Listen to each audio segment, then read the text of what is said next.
Shalom shalom amahoro y'Imana abane namwe mwese mudukurikirana muri ku mpande zitandukanye z'isi. Turanezerewe cyane no munsi kubakira muri umwanya udasanzwe nk'umuryango w'amasezerano Jean Claude n'umwamikazi wanje Baze Florence arashobora kubaramutsa. Shalom shalom. Tunezerewe kubakira muri uyu mwanya. Turi umuryango ushima Imana, twagira ubuntu n'Imana kandi tukaba twiteze ko muri uyu mwanya tugiye kubamo ari umwanya udasanzwe kandi Imana igiye gukora ikintu kidasanzwe ku buzima bw'umuntu wese tugiye kubana muri uyu mwanya. Nta kindi kintu tugomba gukora, turagomba guhimbaza Imana. Ijambo ry'Imana avuga ngo Dawidi ariko arahimbaza Imana avuga ngo uhoraho niwe mungere wanje sinzokena. Hanyuma hari undi murongo hepfo cavuga ngo naho noca mu ngabo y'igitutu cy'urupfu sinzotinya kuko ndazi yuko uri kumwe nanje. Hanyuma hepfo ariko ararangiza naca avuga ati nanje kubw'ivyo nzohora mu ngoro y'uhoraho ibihe byose. Ashira isezerano mbwa iryo sezerano yashiraho ryari rivanye n'ukuntu atahura Imana ku buzima bwiwe. Nkuko Dawidi yavuga ati naho noca mu ngabo y'igitutu cy'urupfu hari ibi bihe turimo, kwisi ahantu hatandukanye, abari muri quarantaine kubw'ibi bihe, hari abari mu mazu, hariho abantu bari mu bitaro, hari abantu bari mu masituation atandukanye. Ariko no muri ivyo bihe nyene urimo umenga birateye ubwoba, ntibishoboka. Uhoraho ari kumwe nawe kugira ngo akugirire neza. Yavuze ati muzoca mu mazi ntazobarengera, no mu nzuzi ntimuzobarengera, no mu muriro ntimuzosha, ko je uhoraho nzoba ndi kumwe namwe. Ndashaka kubwira ngo muri iyo situation nyene aho nyene uri urashaka kuduza ishime ryawe ukavuga ati Imana nubwo biruko ndabizi yuko nkunda, haracari impamvu yo kuguhimbaza. Rero numva shaka kugira ngo dufatikanye cyane muri uyu mwanya, mbeko twinjira muri ibi bihe ndagomba kugira ngo dufate umwanya wo gusenga. Hanyuma muri uko gusenga uduza ishimwe, ushima Imana, ushima Imana kubwa situation yose urimo, uvuga ati naho ngwaye, naho bimeze uko, naho biruko, nta kintu na kimwe combuza guhimbaza Imana, nta kintu na kimwe combuza gutazira Imana, nta kintu na kimwe combuza gushira Imana yanje hejuru, kuko ubwayo ni Imana ibereye gushimwa. Byose bitaraza, byose bitarabaho, ni Imana ibereye guhabwa icubahiro. Reka ndaguha ikaze dusenga Imana aho uri, utangure kuduza ishimwe ryawe. Imana turaguha icubahiro, turagushimiye urukundo rwawe rwishi, turagushimiye kugira neza kwawe. Uri Imana utwegereye kurusa ibindi bintu byose, uri Imana utwitwararitse birenze uko tubitahura, birenze uko tubyizera. Turaguha icubahiro Mwami Yesu, turashize izina ryawe hejuru, turashingira intahe ko ari wowe Mwami, turashingira intahe ko uri kirumara. Iyo uvuze biraba kandi utegetse birakomera. Twarabonye kugira neza kwawe, n'uyu munsi turabona kugira neza kwawe, nico gituma imitima yacu gushira hejuru. Reka uyu mwanya Mwami umuntu wese wakira ishimwe yiwe ahari mu kirere arimwo, maze uyu mwanya imitima yacu nta kindi yirata atari wewe. Haleluya. Nta kintu na kimwe cyo tubuza kugushima, nta kintu na kimwe cyo tubuza gushira izina ryawe hejuru, ko ni wowe Mana nziza, ni wowe Mana ubereye gushima, ni wowe Mana ubereye gushima hejuru. Haleluya.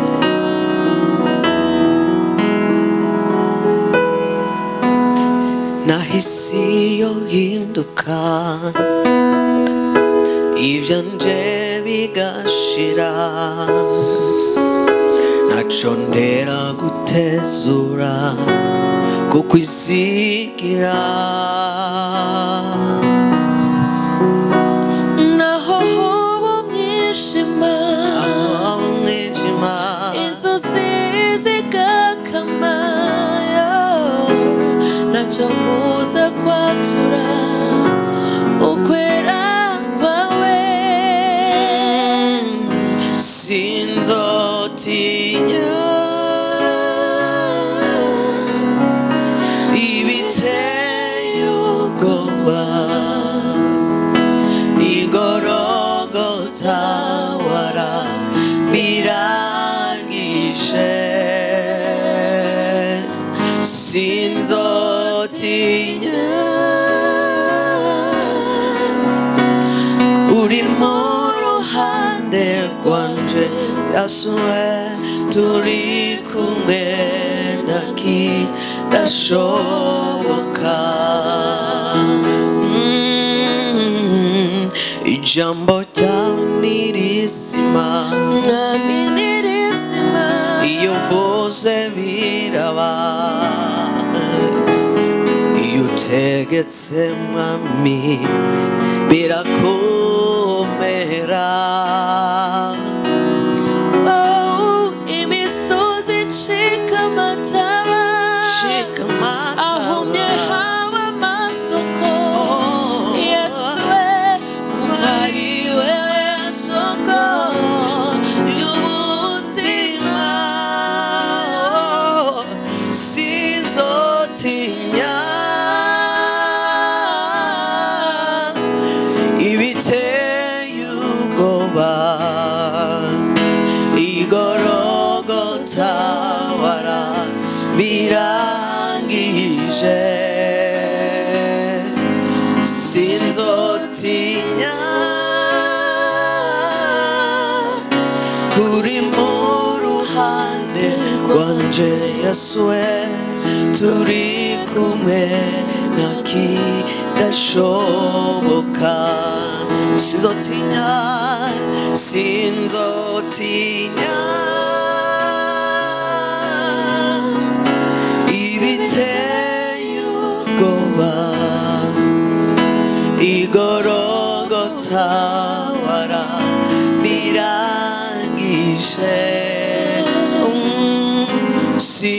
sinzotinya kuri mu ruhande rwanje turi kumwe ntakidashoboka kuko afashe ukuboko anzigamiye y'umutima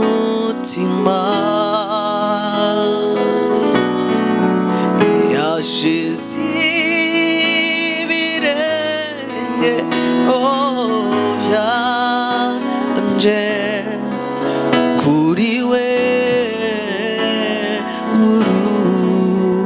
urutare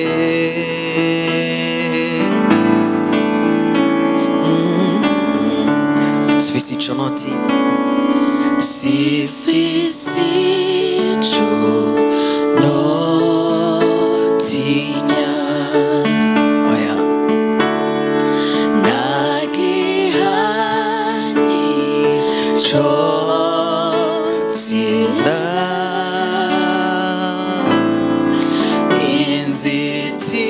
inzitiro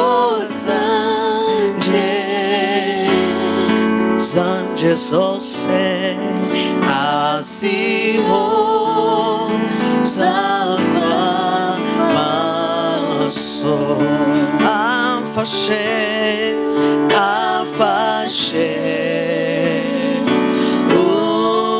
ukuboko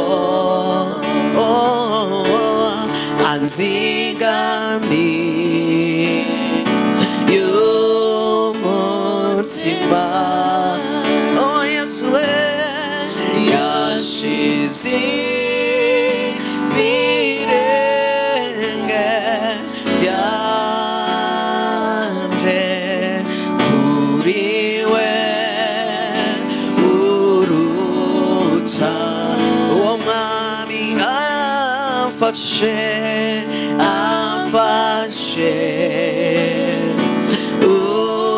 ukuboko yesuwe anzigamiye y'umutima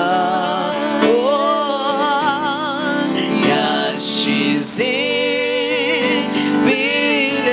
ibirenge byanje kuri we urutare niyo mpamvu ushima amfashe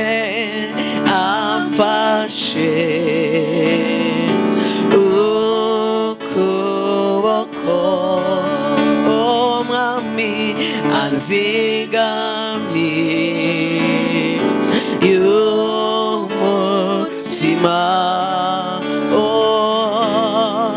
yashize ibirenge byanje kuri we urutare yashize ibirenge byandeswe kuri wewe urutare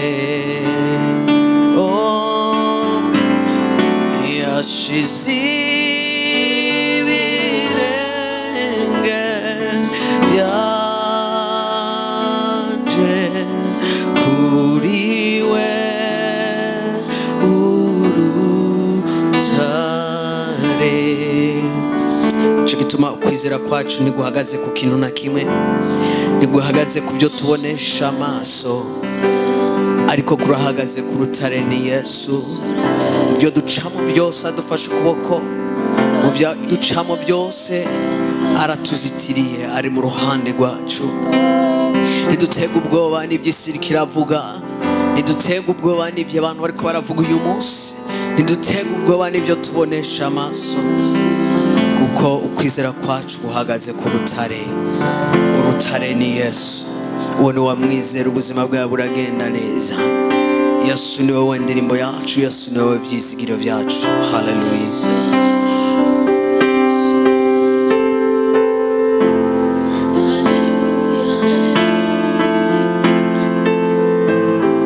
Uri nyishu ku buzima bwacu.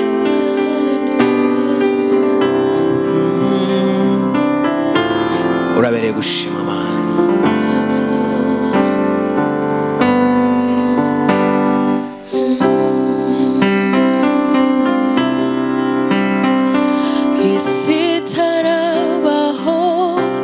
Yesu warunzi mwizina wanshushanije mu kiganza cawe nakizonkurayo. Hallelujah. Iyo nkikuje n'ibibazo vyinshi nafite inyishu,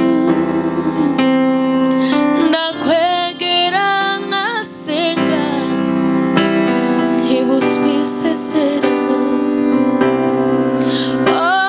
Isi itarabaho Yesu warunzi mwizina wanshushanije mu biganza vyawe, oya nakizonkurayo. Iyo nkikuje ibibazo vyinshi nafite inyishu, nakwegera nkasengayo ukanyibutsa isezerano. Yesu uri inyishu kandi ndakwizeye, bimbagwa no kuba mu bwiza bwawe. Uri inyishu Yesu, Yesu uri inyishu kandi ndakwizeye, bimbagwa no kuba mu bwiza bwawe. Yesu niwe ari inyishu ku buzima bwacu. Yesu niwe ari inyishu ibibazo vyawe.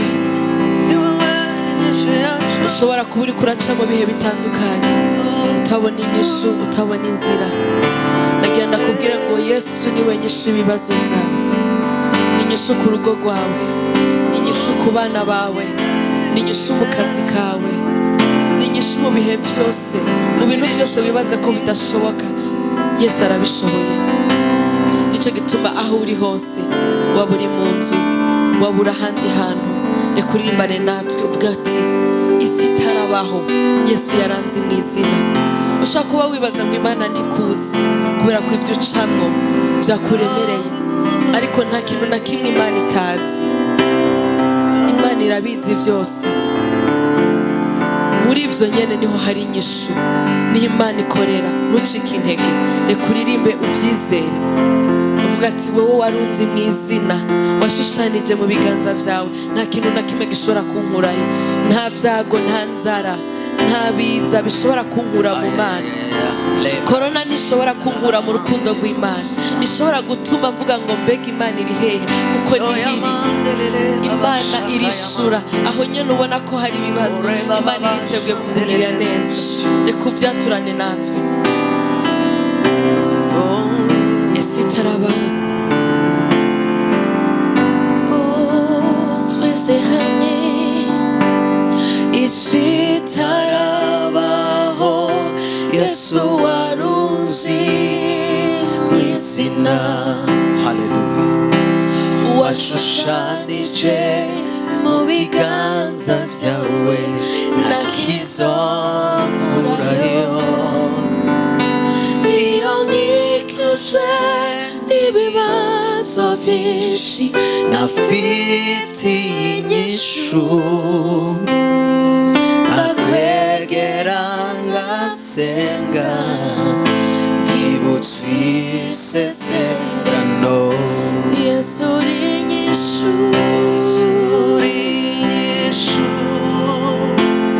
kandi ndakwizeye bimbangwa no kuba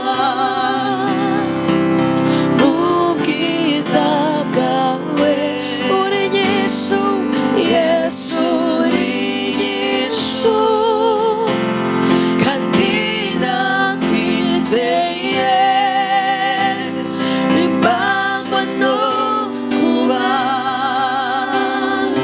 mu bwiza bwawe Yesu uri inyishu kandi ndakwizeye bimbangwa no kuba mu bwiza bwawe reka utangure kumushimira kuko Yesu ari inyishu mu buzima bwawe Mwami turagushimiye kuri umwizigiro turagushimiye kuri inyishu Mwami turagushimiye amashimwe nayawe birakubereye kuko uri inyishu mu buzima bwawe usa nawe uri inyishu aho tutabona inzira uca inzira abantu uca inzira Yes, yayamane shaye haramahoro haramahoro ngamuri nyishugirana haramahoro mugisangawe haramahoro haramahoro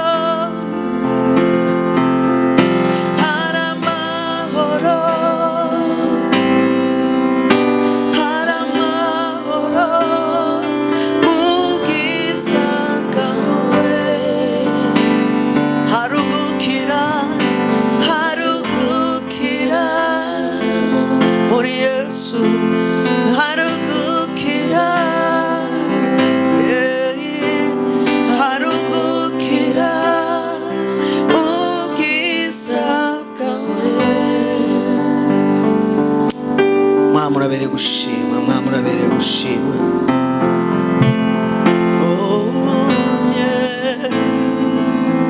mutima wanje himbaza uhoraho namwe bimba mu mwese mushemagiza izina ryiwe Imana ibyo waremye byose biraguhimbaza kuko niwe ubere gushima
Mezukiza emahangani muvuzi mundu kukuhoraho niwe mwami ari hejuru y'abami bose. Uwera n'uwera, uwera, uwera, nyenu basha bwose. Yesu we icubahiro ni cawe, yo ibihe bidashira, yo amen. Uwera, uwera, Yesu uwera, uwera, uri nyene ububasha bwose, nyene ububasha bwose, yo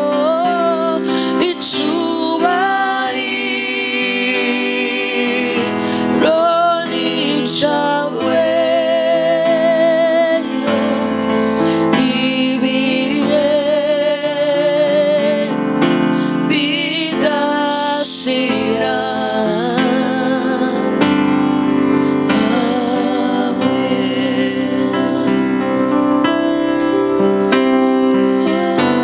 ni wowe wera, ni wowe ushizwe hejuru mwami, ni wowe ubereye gushimwa, ntawe usa nawe. Imitima yacu iraguhimbaza, imitima yacu iragushira hejuru, imitima yacu iragutasira. Ntawe usa nawe mana, turashize izina ryawe hejuru.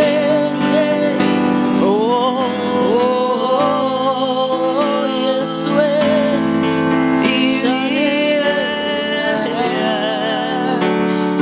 bidashira. Yesu akurutse, amen,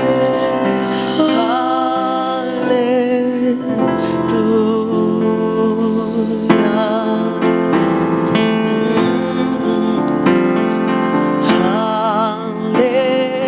hallelujah.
Ida kisalele monta kayano sodobosha.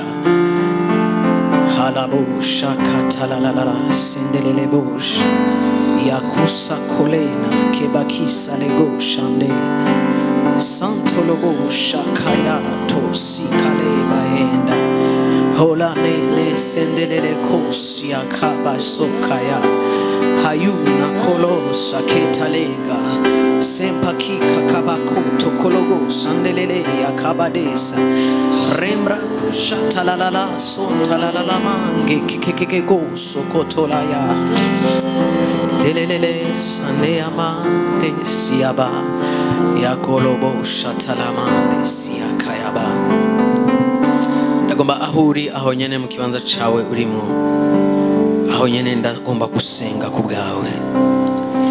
Shakwa wa tayivyizigiro, shakwa tamara ufise umutima, shakwa wacitse intege, ariko Imana nyene duhimbaza ndabizi ko yamaze gukora ku buzima bwawe. Ariko muri umwanya ndagomba kugira ngo wizere iri sengesho kuko hora hari ikintu kidasanzwe ariko arakora ku buzima bwawe. Niba ugwaye ndavuze ngo wakire gukira mu izina rya Yesu. Niba hari inzira zugaye utabona uko wigenza ndavuze ngo inzira zirabonetse mu izina rya Yesu. Niba hari byogaye ubuzima bwawe usa naho ubabona umenga urugarijwe atanzira atabyizigiro kurabona ku buzima bwawe, ariko muri uyu mwanya ndabona uhoraho azanywe no kukugirira neza, azanywe no guca inzira atari inzira, kuko n'umwizigirwa arashoboye akora ibyo abana b'abantu badashobora gukora. N'umwizigirwa nkuko yariho byose bitarabaho niko ashoboye, niko arengeye ubwenge bwacu n'ivyumviro vyacu. Ndasenga uyu mwanya akore ibirengeye ubwenge bwawe, akore ibirengeye ivyumviro vyawe mu izina rya Yesu. Wakira igitangaza cawe, wakira kubohoka mu izina rya Yesu, amen. Turayicubahira Imana ku bwanyu, turayicubahira Imana kuko yakoze ibidasanzwe ku buzima bwanyu. Reka imbere ko turangiza ndamukazi umwamikazi wanje afise ikintu akubwira, hanyuma turangize. Imana ibahezagire cyane. Ndashima Imana ko Imana n'umwizigirwa ibihe byose, uko yarari niko ari kandi niko azohoraho. Iyo Imana yavuze ku buzima bwawe nta kintu na kimwe gishobora guhindura. Naho duga mituragaro imifunda myinshi, ndagenda kubwire ko umugambi w'Imana ku buzima bwawe ni wa wundi nyene, ngo kuko ivyumvira twiyumvira ko ni vy'amahoro si ivyago. Rero ntikwiyumvire ko ikintu cyose kibi wocamwo kiva ku Mana. Imana si se w'ibibi, ni se w'ivyiza, ariko umugwanizi kenshi yamarika aragwana kugira ngo icyo Imana yavuze ku buzima bwawe ntikishike. Ariko ni wahagarara mu kwizera kudasanzwe, icyo Imana yavuze ku buzima bwawe gitegerezwa gushika.